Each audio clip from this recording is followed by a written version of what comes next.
अर्हापीनाविरामं मृगमदतलकं कुण्डलाक्रान्तगण्डं कञ्जाक्षं कण्ठं श्रीकृष्णमुखं स्वाधरेण्यस्तवेणं श्यामं शान्तं प्रभङ्गं रविकरवशनं भूषितं वैजयन्त्या वन्दे वृन्दावनस्थं युवतिशतकृतं ब्रह्मगोपालवीशं श्रीमद्हंससमारम्भां श्रीशनकादिकमध्यमाम् अस्मदाचार्यपर्यन्तां वन्दे गुरुपरम्परां।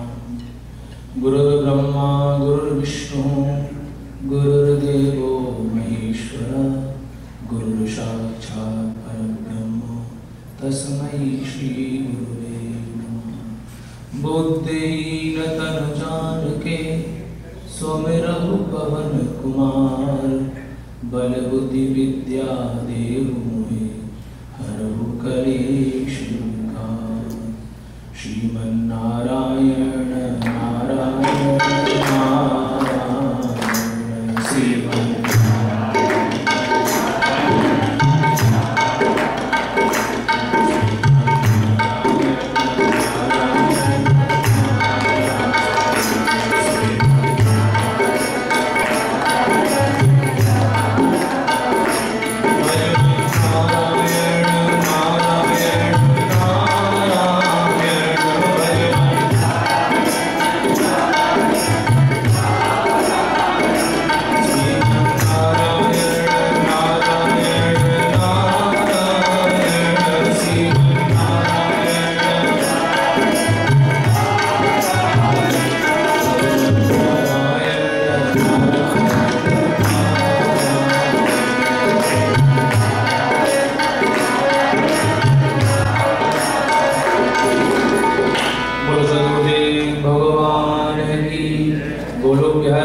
भगवत कथा अनुरागी भक्तजन एवं श्रद्धामयी माताओं एवं उपस्थित सभी विद्वान,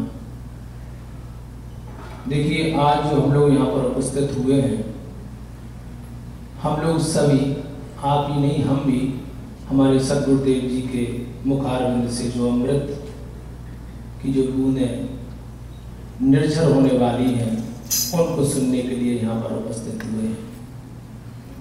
क्योंकि सत्संग का या यज्ञ का तभी नाम सार्थक है जब उसमें किसी संत महापुरुष सद्गुरुदेव की उपस्थिति हो।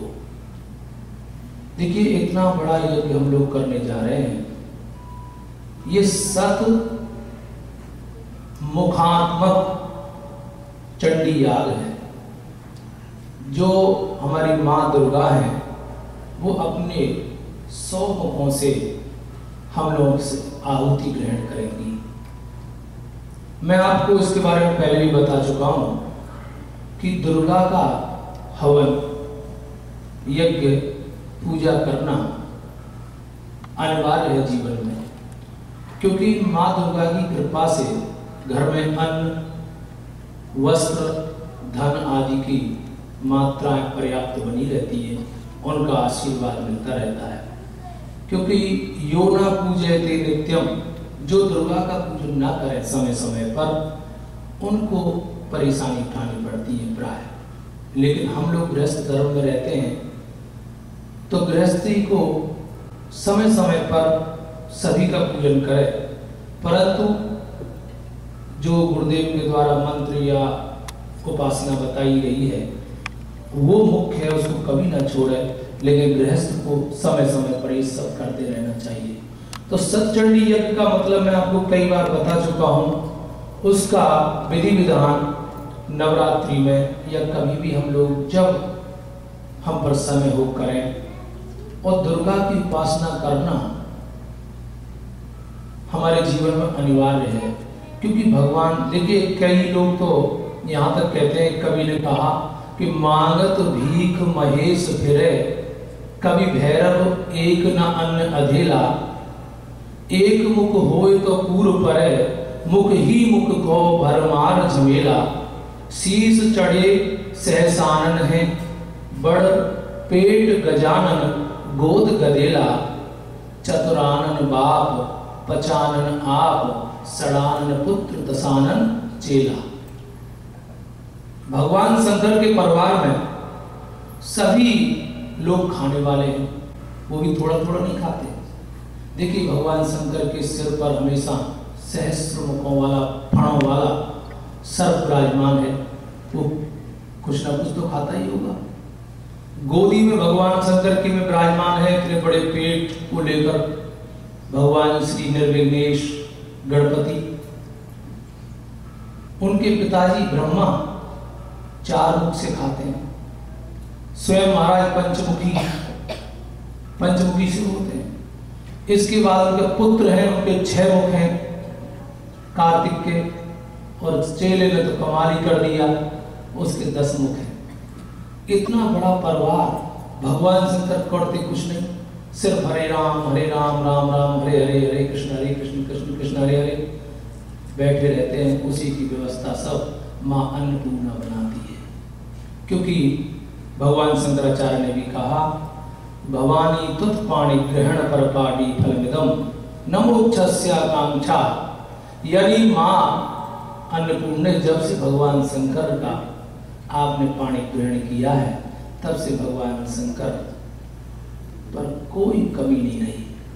ये एक संतों का और कवियों का विचार है। लेकिन दुर्गा की आराधना करना, क्योंकि संतों के बड़े बड़े भाव होते हैं, और संतों के जब भाव जागृत होते हैं, 2 संत जा रहे थे, आपस में बड़े मित्र थे, एक राम की उपासना करते थे और एक कृष्ण की उपासना करते थे। जब संत उपासना करते हैं तो वो एक अपने गुरु या इष्ट को मानते हैं, क्योंकि जीवन में ऐसी वस्तु हैं जिनका त्याग या बदला नहीं जाता। एक गुरुदेव, गुरु जी के द्वारा प्रदत्त मंत्र, माला, झोली, आसन, इन चीजों को बदलना नहीं चाहिए, नहीं तो उसकी शक्ति क्षीण हो जाती है। जब वो दोनों संत एक राम की उपासना करते, एक कृष्ण की उपासना करते, जब दोनों जा रहे थे तो अचानक बड़ी विशाल भूमि उनको दिखाई दी, सुंदर सुंदर उसमें कोमल कोमल घास उग रही थी। तो जो राम की उपासना करते थे वो संत बोले कि हमारे चारों सरकारों के घोड़े इसमें चलेंगे। और जो कृष्ण की उपासना करते थे उन्होंने कहा नहीं, तुम्हारे चारों सरकारों को क्यों चलेंगे, हमारे भगवान की 9 लाख गाय इसमें चलेंगी। आपस में इतना उनमें एक दूसरे के प्रति बैरभाव बढ़ गया कि लड़ाई शुरू हो गई। कि नहीं, उन्होंने कहा मेरे भगवान की गाय चलेंगी, वो बोलते मेरे भगवान के घोड़े चलेंगे। तो यानी जब संतों के जो मन में भाव आ जाते हैं तो अनेक प्रकार के भाव, जब आपस में जब वो भिड़े, लड़ाई होने लग गई, उनमें हाथापाई शुरू हुई, तो राम और कृष्ण दोनों उपस्थित हो गए। उन्होंने कहा संतों आप क्यों लड़ते हो, मेरे घोड़े भी चल लेंगे और गोपाल जी की गाय भी चल लेंगी। तो संतों की जो भावना है, संतों में कब क्या भगवान के प्रति क्या भाव आ जाए, ये भगवत कृपा ही है। और संतों की कृपा से ही जहाँ पर सत्संग हो, वहाँ संतों की उपस्थिति, गुरुओं की उपस्थिति हो, तो बड़ा आनंद है। और आज हम ज़्यादा में बोल के, मुझे ज़्यादा समय भी नहीं बोलना चाहिए कि गुरु जी के वचन हमको भी सुनने हैं। देखिए, सत्संग की महिमा का वर्णन आप कई बार सुन चुके हैं, क्योंकि सत्संग की महिमा आप सुंदरकांड का पाठ करते हैं। तात स्वर्ग अपवर्ग सुख धैर्य तुलाए गंग, यानी सारे सुखों को एक तराजू में तोलें और सत्संग के सुख को एक तराजू में रखें, तो जो सत्संग का जो फल है वो ही अधिक बैठेगा। और उसमें भी अगर संतों के मुखारबिंद से कुछ सुनने को, हमको श्रवण करने को मिले, तो हमारा जीवन सार्थक होता है। क्योंकि कबीरदास जी ने भी कहा कि संतों के जहाँ पर, क्योंकि तीर्थ नहाए एक फल, संत मिले फल 4, यानी तीर्थ में नहाने के बाद तो एक फल की प्राप्ति होती है, और तीर्थ में नहाने से एक फल, संतों के दर्शन और सत्संग से 4 फल। 4 फल का मतलब धर्म, अर्थ, काम और मोक्ष की प्राप्ति होती है। और सद्गुरु मिले अनेक फल, कहें कबीर विचार। कबीरदास जी का ये विचार है कि जब सदगुरुदेव के सत्संग हो, सदगुरुदेव के द्वारा सुनाई श्रवण कर हमारे कान में उनके वचन जाएं, तो हमारा जीवन सार्थक हो जाता है। और सद्गुरुदेव की कृपा से ही, क्योंकि जगत को तारने वाले जगत में संत जन ही हैं, उन्हें उपमा कहो क्या दें, अपन से वे अपन ही हैं। कि संत को कोई उपमा नहीं दी जाती। सुधा की दौड़ में दुनिया बनी फिरती है क्यों पागल, सुधा तो संत गुरुओं के सदा मंगल वचन ही हैं। तो इसलिए जो हमारे सद्गुरुदेव विराजमान है, हम ज़्यादा न बोलकर आप इस यज्ञ में बढ़ चढ़ कर भाग ले रहे हैं, बड़ा आपको आनंद मिलेगा और गुरु जी का जो आशीर्वाद मिलेगा उसके बाद वो हमारे अभृत स्नान की तरह होगा। अभृत स्नान का तात्पर्य ये है कि यज्ञ के बाद जो अभृत स्नान कराया जाता है उससे उस यज्ञ की संपूर्णता होती है और उससे पूर्णाहुति के बाद का जो कर्म है उसी से हमको सत्फलों की प्राप्ति होती है। तो यज्ञ देखिए, सतचंडी यज्ञ का तात्पर्य एक और है। सतचंडी का दुर्गा सप्तशती के 100 पाठ होने चाहिए, उसका दशांश हवन होता है वो जो है, और एक होमात्मक होता है। कोई भी यज्ञ दो तरह से होता है, एक जपात्मक, एक होमात्मक और एक पाठात्मक। अगर पाठों से यज्ञ हो तो हम 100 पाठ करने के बाद 10 पाठों का और पाठ कर दें दुर्गा सप्तशती के, तो वो दशांश पाठ कहलाएगा, उसको कहते हैं पाठात्मक। और होमात्मक जहाँ हम लोग कर रहे हैं, माता के 100 मुखों से माँ हमारे यहाँ हमको आशीर्वाद देंगी और आहुतियाँ ग्रहण करेंगी। हम लोगों को आशीर्वाद, हमारे बच्चों को आशीर्वाद मिलेगा, जिससे परिवार की उन्नति हो और धन धान्य और सुख शांति की प्राप्ति सबसे प्रथम है, ये हम लोगों को प्राप्त हो। क्योंकि इस जीवन की भाग दौड़ में हम लोग बहुत परेशान हैं, हर व्यक्ति परेशान है, क्योंकि ये जीवन बड़ा भौतिक सुख हमने इतने ढूंढ लिए, इतने खोज लिए हैं, उसकी खोज में ही, क्योंकि संसार सुखाय कर्माणि करोति लोके, भागवत जी कहती है संसार में जीव अपने सुख के लिए कर्म करता है, लेकिन उसको अंत में कष्ट की प्राप्ति होती है। उसको जब सद्गुरुदेव या भगवान की शरण में जब पहुँचते हैं, सद्गुरुदेव के द्वारा मंत्र जब वो जपते हैं, उस मंत्र से जब सद्गुरुदेव के द्वारा बताए हुए मार्ग पर चलते हैं, तभी शांति की प्राप्ति होती है। इसी के साथ मैं अपनी वाणी को विराम देता हूँ। सद्गुरुदेव के चरणों में प्रणाम। आप सभी को बार बार नमस्कार। ओम शांति शांति।